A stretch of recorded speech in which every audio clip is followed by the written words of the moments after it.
কিন্তু আগের নায়িকা গরিবের ছেলে বইয়েও নায়িকাটা হ্যাঁ আরে শোন না আমিও চলে যাবো দাঁড়া বন্ধু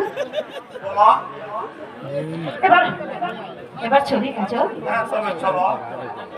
আগামীকাল কিন্তু তুমি আবার ওই বাঁশি নিয়ে এখানে আসবে তোমার বাঁশির সুর শোনার জন্য আমি যে আবার প্রাসাদ থেকে এখানে চলে আসবো